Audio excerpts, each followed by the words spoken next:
नमस्कार, दिन भर की बड़ी खबरों में आपका स्वागत है। मैं हूं आराधना।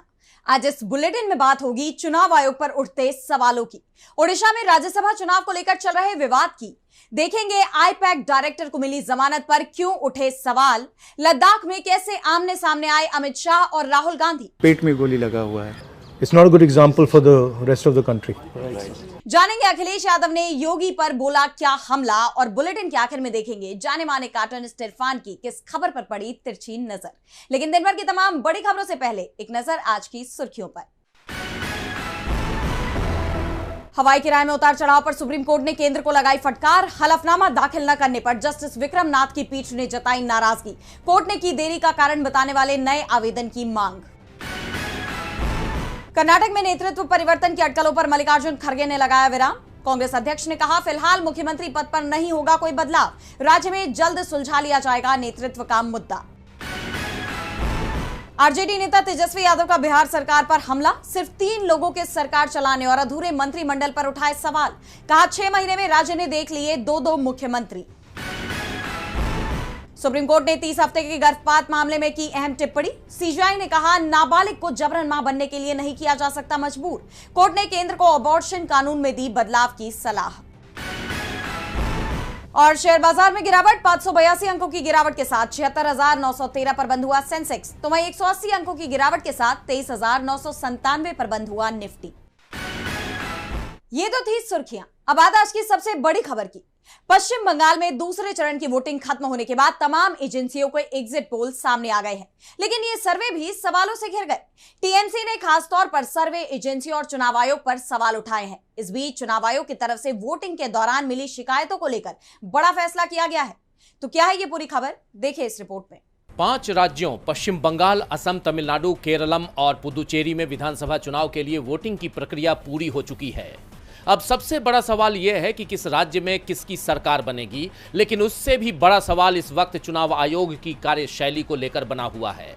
दरअसल 29 अप्रैल को पश्चिम बंगाल में दूसरे चरण का मतदान हुआ और चुनाव आयोग के मुताबिक 92.67% लोगों ने वोट डाले। पहले चरण में भी इसी तरह 93.19% लोगों ने रिकॉर्ड मतदान किया, लेकिन बीजेपी ने 77 बूथों पर ईवीएम से छेड़छाड़ के आरोप लगाते हुए दोबारा मतदान की मांग कर दी है। इन 77 बूथों में 64 बूथ डायमंड हार्बर के अंतर्गत आते हैं, जो टीएमसी महासचिव अभिषेक बनर्जी का संसदीय क्षेत्र है। और चौंकाने वाली बात यह है कि बीजेपी की शिकायत पर तुरंत एक्शन लेते हुए चुनाव आयोग ने सीईओ कार्यालय से रिपोर्ट तलब की है। उम्मीद जताई जा रही है कि जल्दी ही इस पर फैसला भी हो सकता है। चुनाव आयोग की यह सक्रियता सवालों के घेरे में आ गई है, जबकि शाम 6 बजे तक कतार में कितने मतदाता थे, इसके आंकड़े अब तक जारी नहीं किए गए हैं। ऐसे में पूर्व मुख्य चुनाव आयुक्त एसवाई कुरैशी ने भी चुनाव आयोग की इस कार्यशैली पर सवाल खड़े किए हैं। वहीं जो एग्जिट पोल निकलकर सामने आए हैं उन पर भी सवाल उठ रहे हैं, क्योंकि ज्यादातर एग्जिट पोल में बाकी राज्यों की तस्वीर मानो साफ दिखाई दी, मगर पश्चिम बंगाल को लेकर अलग अलग दावे सामने आए, जिसे लेकर टीएमसी नेताओं ने तीखी प्रतिक्रिया दी। टीएमसी के सांसद महुआ मोइत्रा ने कहा कि गोदी चैनलों ने भाजपा के लिए बेतहाशा बढ़ा चढ़ाकर आंकड़े पेश किए, नहीं तो मोदी और शाह को 4 मई के लिए मतगणना एजेंट नहीं मिल पाते। हर चुनाव में यही तरीका अपनाया जाता है। मेरी बात याद रखना, रविवार तक वो बीजेपी को 200 सीटें दे देंगे। दरअसल पश्चिम बंगाल के लिए 7 एग्जिट पोल में से 5 में बीजेपी सरकार बनने की संभावना जताई गई है, लेकिन अगर डीबी लाइव और इलेक्ट्लाइन की एग्जिट पोल की बात करें तो इसके मुताबिक केरलम में 74 से 78 सीटों के साथ यूडीएफ सत्ता में आ सकती है, जबकि 52 से 58 सीटों पर जीत के साथ एलडीएफ विपक्ष में रह सकती है। वहीं तमिलनाडु में 149 से 155 सीटें हासिल कर डीएमके सत्ता में बरकरार रह सकती है, जबकि 69 से 75 सीटों के साथ एआईएडीएमके गठबंधन विपक्ष की भूमिका में रह सकता है। पुदुचेरी में 14 से 18 सीटों के साथ एनडीए सत्ता में आ सकता है। वहीं कांग्रेस गठबंधन 10 से 14 सीटों के साथ मुख्य विपक्षी दल बन सकता है। असम में भी एनडीए अपनी कुर्सी बचा लेगा, उसे 74 से 80 सीटें मिलने का अनुमान है, जबकि कांग्रेस गठबंधन को 41 से 47 सीटें मिल सकती हैं। इसके बाद पश्चिम बंगाल में 166 से 178 सीटों के साथ टीएमसी चौथी बार सरकार बना सकती है और बीजेपी 109 से 121 सीटों पर सिमट सकती है। तो अब ये एग्जिट पोल कहां तक सही है, इसकी तस्वीर 4 मई को नतीजों के साथ साफ हो जाएगी। बंगाल में बवाल मचता दिख रहा है। तो विवाद ओडिशा में भी देखा जा रहा है। 16 मार्च को ओडिशा में राज्यसभा चुनाव हुए। इस दौरान बीजेपी विधायकों को दोबारा मतपत्र जारी करने का मामला सामने आया, जिसे लेकर बड़ा विवाद छिड़ गया है। विपक्ष ने सरकार और चुनाव आयोग की जमकर घेराबंदी की और अब इस विवाद में एक नया मोड़ सामने आया है, जिससे राज्य का सियासी पारा और हाई हो गया है। तो क्या है ये पूरी खबर, जानने के लिए देखिए ये रिपोर्ट। मुख्य चुनाव आयुक्त ज्ञानेश कुमार पहले से ही सवालों में घिरे हुए हैं और अब ओडिशा राज्यसभा चुनाव को लेकर भी सवाल खड़े हो गए हैं। बीजेपी समर्थित उम्मीदवार की जीत सवालों में आ गई है। बीजू जनता दल की तरफ से इसकी शिकायत की गई है और इसके बाद ज्ञानेश कुमार ने मामले की जांच के आदेश राज्य चुनाव आयोग को दिए हैं। दरअसल 16 मार्च को राज्यसभा चुनाव के दौरान 2 भाजपा विधायकों को दूसरा मतपत्र जारी किया गया था, जिसे लेकर अब बीजेडी चुनाव आयोग पहुंच गई है। बीजेडी सांसद सस्मित पात्रा की तरफ से मुख्य चुनाव आयुक्त ज्ञानेश कुमार को याचिका सौंपी गई, जिसके जवाब में ही आयोग का ये फैसला आया है। बता दें कि ये पूरा मामला तब का है जब पात्रा ने चुनाव आयोग को दिए अपने ज्ञापन में 16 मार्च को राज्यसभा चुनाव के द्वारा भाजपा के 2 विधायकों उपासना मोहपात्रा और पूर्ण चंद्र सेठी को दूसरा मतपत्र जारी किए जाने से संबंधित गंभीर चिंताओं को उजागर किया था। फिलहाल इस मामले में बीजेडी ने कहा है कि पहले मतपत्र पर निशान लगाए जाने के बाद दूसरा मतपत्र जारी किए जाने की घटना से चुनावी प्रक्रिया और मतदान की निष्पक्षता पर सवाल खड़े होते हैं। हम चुनावी प्रक्रिया में पारदर्शिता, निष्पक्षता और जवाबदेही सुनिश्चित करने के लिए प्रतिबद्ध है और हमारा डेलीगेशन ओडिशा के मुख्य निर्वाचन अधिकारी के समक्ष सभी संबंधित तथ्य और चिंताएं रखेगा, साथ ही उचित स्पष्टीकरण और कार्रवाई की मांग करेगा। अब देखना ही होगा कि इस मामले में आगे क्या कुछ अपडेट आता है। ओडिशा में बीजेपी की मुश्किलें बढ़ती दिखाई दे रही हैं, तो बंगाल में आईपैक के डायरेक्टर विनेश चंदेल को बड़ी राहत मिली है। पश्चिम बंगाल विधानसभा चुनाव की वोटिंग पूरी होते ही हलचल तेज हो गई। चुनावी रणनीतिकार संस्था आईपैक के डायरेक्टर विनेश चंदेल को पटियाला हाउस कोर्ट से जमानत मिल गई। उनकी गिरफ्तारी और रिहाई की टाइमिंग को लेकर अब सवाल खड़े हो रहे हैं। विपक्ष ने इसे चुनावी प्रक्रिया को प्रभावित करने वाली सुनियोजित साजिश करार दिया है। देखिए ये रिपोर्ट। पश्चिम बंगाल चुनाव में दूसरे और आखिरी चरण की वोटिंग पूरी होते ही बड़ी खबर सामने आई है। चुनावी रणनीति बनाने वाली संस्था आईपैक के डायरेक्टर विनेश चंदेल को मनी लॉन्ड्रिंग और कोयला घोटाले मामले में जमानत मिल गई है। दिल्ली की पटियाला हाउस कोर्ट ने उन्हें यह राहत दी। इस पूरे मामले में सबसे ज्यादा चर्चा जमानत की टाइमिंग को लेकर हो रही है। विनेश चंदेल को बंगाल में वोटिंग खत्म होने के ठीक अगले ही दिन रिहा कर दिया गया है। गौर करने वाली बात यह है कि इस बार ईडी ने उनकी जमानत का विरोध नहीं किया। जांच अधिकारी ने कोर्ट में कहा कि चंदेल जांच में पूरा सहयोग कर रहे हैं। हालांकि कोर्ट ने उन पर कुछ शर्तें लगाई हैं, जैसे सबूतों के साथ छेड़छाड़ न करना और गवाहों को न डराना। लेकिन अब इस फैसले के बाद राजनीति गर्मा गई है। आम आदमी पार्टी के सांसद संजय सिंह ने केंद्र सरकार पर तीखा हमला बोला है। उन्होंने कहा, मोदी शाह की कितनी बेहतरीन तानाशाही है। चुनाव के पहले आईपैक के लोगों को गिरफ्तार करो, टीएमसी के चुनाव को बर्बाद करो, चुनाव के बाद ईडी का कमजोर विरोध कराकर अदालत से जमानत करा दो। वाह भाई ज्ञानेश कुमार, मान गए गुरु, गजब चुनाव करवाया है। दरअसल ये मामला बंगाल में अवैध कोयला खनन और उसकी बिक्री से जुड़ा है। ईडी का आरोप है कि आईपैक ने करीब 50 करोड़ रुपए की अपराध की कमाई को ठिकाने लगाया है। एजेंसी के मुताबिक इस पैसे का इस्तेमाल चुनावी खर्चों और जनता की राय को प्रभावित करने के लिए किया गया। विनेश चंदेल की इस कंपनी में 33% की हिस्सेदारी है। उन्हें 13 अप्रैल को गिरफ्तार किया गया था, जिसे विपक्ष ने राजनीतिक साजिश बताया था। अब चुनाव खत्म होते ही उन्हें जमानत मिलने और ईडी के विरोध न करने पर सवाल उठ रहे हैं। क्या ये केवल एक कानूनी प्रक्रिया है या इसके पीछे कोई राजनीतिक स्क्रिप्ट है? सवाल बरकरार है। बंगाल में इस वक्त सियासी पारा हाई है, तो लद्दाख में भी राजनीतिक हलचल तेज हो गई है। केंद्रीय गृह मंत्री अमित शाह के दौरे के बीच कांग्रेस सांसद राहुल गांधी ने केंद्र सरकार पर तीखा हमला बोला है। उन्होंने एक प्रतिनिधिमंडल से मुलाकात के बाद आरोप लगाया कि लद्दाख को पुलिस स्टेट में बदल दिया गया है और स्थानीय लोगों की आवाज दबाई जा रही है। तो क्या कुछ कहा राहुल गांधी ने, जानने के लिए देखिए ये रिपोर्ट। लद्दाख में राजनीतिक पारा एक बार फिर हाई हो गया है। कांग्रेस सांसद राहुल गांधी ने सोशल मीडिया प्लेटफॉर्म एक्स पर एक वीडियो साझा करते हुए केंद्र सरकार पर गंभीर आरोप लगाए हैं। ये बयान ऐसे समय में आया जब केंद्रीय गृह मंत्री अमित शाह खुद लद्दाख दौरे पर हैं। राहुल गांधी ने लद्दाख के एक डेलीगेशन से मुलाकात के बाद कहा, इस खूबसूरत क्षेत्र को पुलिस स्टेट में बदल दिया गया। उन्होंने आरोप लगाया कि लद्दाख के लोगों की लोकतांत्रिक आवाज को कुचला जा रहा है और उनकी कीमती जमीन और पर्यावरण को प्रधानमंत्री मोदी के अरबपति मित्रों, खासकर अडानी समूह के हवाले किया जा रहा है। राहुल के मुताबिक स्थानीय लोगों की सहमति के बिना बड़े सोलर प्रोजेक्ट्स के लिए जमीनें दी जा रही हैं। राहुल ने एक्स पर पोस्ट किया कि लद्दाख के युवाओं ने मुझे बताया कि किस तरह उनके खूबसूरत आशियाने को एक पुलिस राज में बदल दिया गया है। उनकी आवाज दबा दी गई है, लोकतांत्रिक अधिकारों को कुचल दिया गया है और उनकी जमीन और नाजुक पर्यावरण को मोदी जी के अरबपति मित्रों के हवाले किया जा रहा है। लद्दाख के लोग विकास के खिलाफ नहीं है, वो रोजगार और उद्योग चाहते हैं, मगर ऐसा विकास जो स्थानीय लोगों को फायदा पहुंचाए। आशा है कि अपने दौरे के दौरान गृह मंत्री इस सच्चाई को समझ पाए।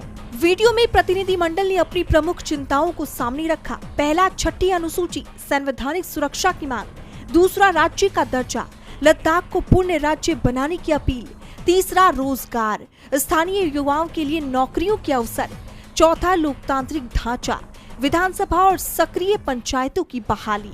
चर्चा के दौरान 24 सितंबर को ही पुलिस फायरिंग की घटना को लद्दाख के इतिहास का काला अध्याय बताया गया, जिसमें 4 युवाओं की जान चली गई थी।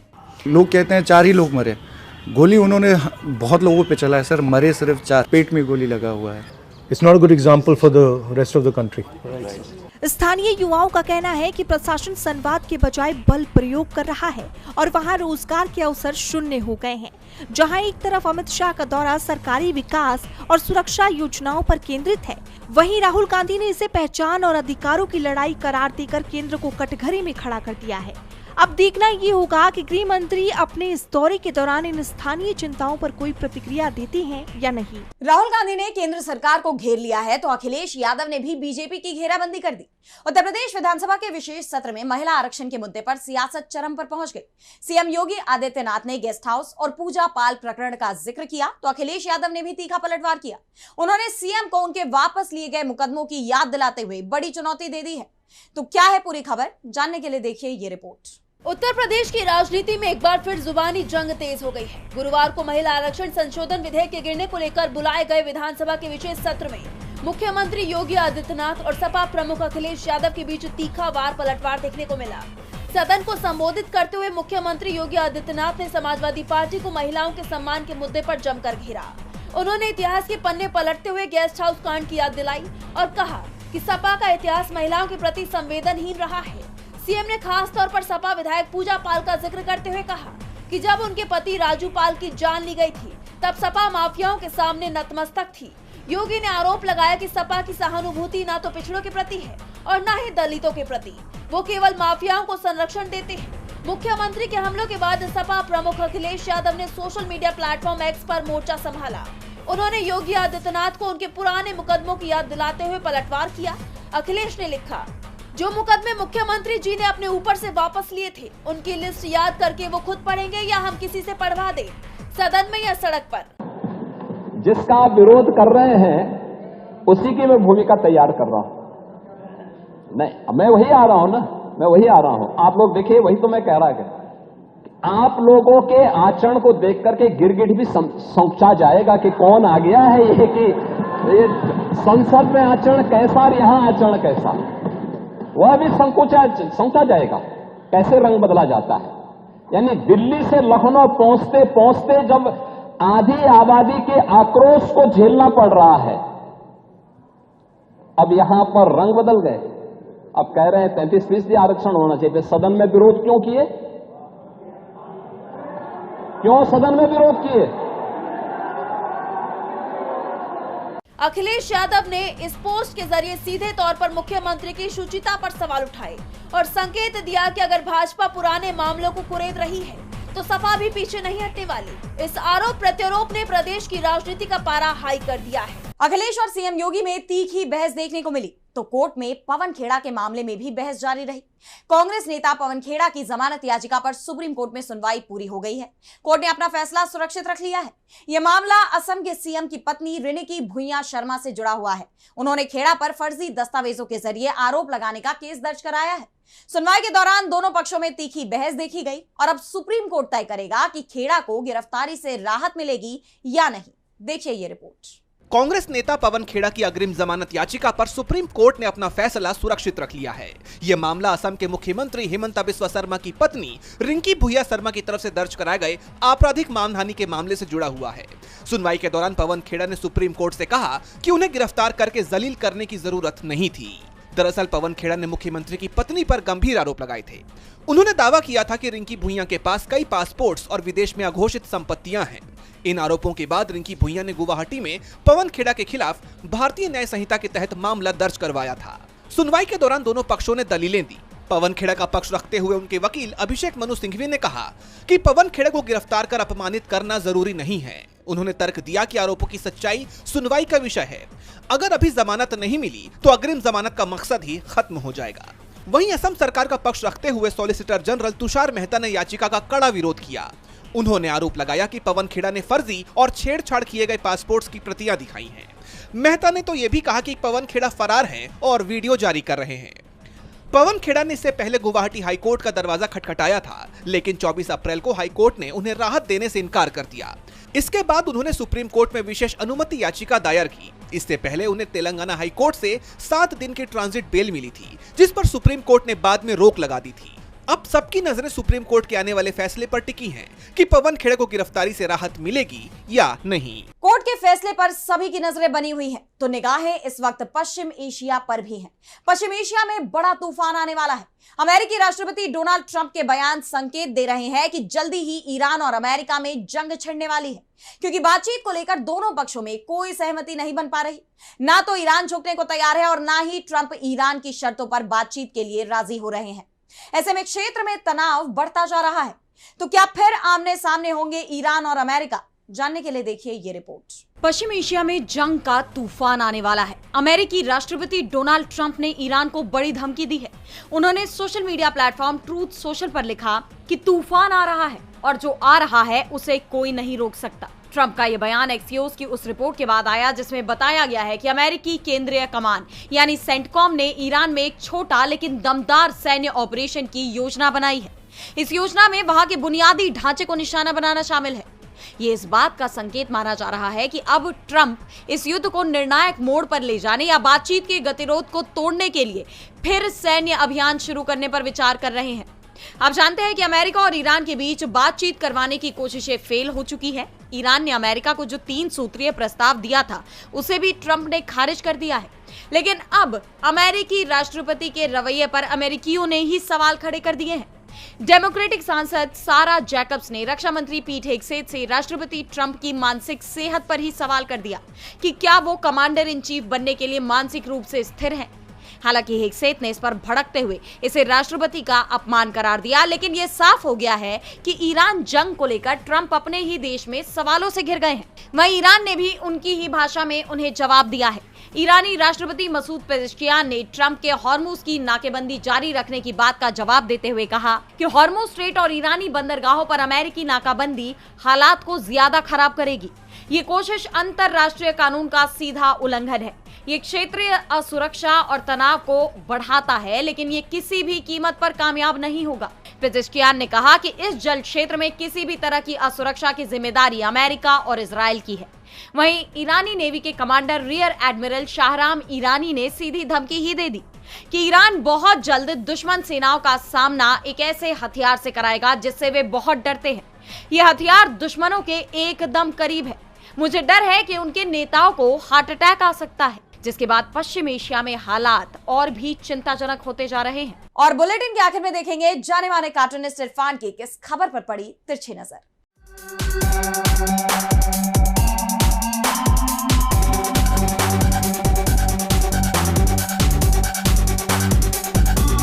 पिछले 2-3 महीनों से होने वाले पिछले 4-5 स्टेट्स के जो चुनाव थे वो अब पूरे हो गए हैं। अब देखना यह है कि बेरोजगारी के ऊपर, भुखमरी के ऊपर, गरीबी पर या देश की कानून व्यवस्था पर सरकार कब बात करेगी। हाँ, लेकिन सरकार ने पाकिस्तान के साथ में युद्ध करने की बात छेड़ दी है और गृह मंत्री जी ने कहा कि भाई हम तो लंबे युद्ध करने के लिए तैयार बैठे हुए हैं। हाँ, और एक फ़ायदे वाली बात भी उन्होंने कही कि ऑपरेशन सिंदूर के दौरान में हमारे जो हथियार थे, उनकी परफॉर्मेंस थी, उनको देख कर के कई देशों ने हमारे हथियार खरीद लिए हैं। इसका मतलब ये है कि युद्ध भी है और व्यापार भी है। हाँ, उससे जो होने वाले जो नुकसान हैं वो होंगे, उनको तो देश की जनता भुगत ही लेगी।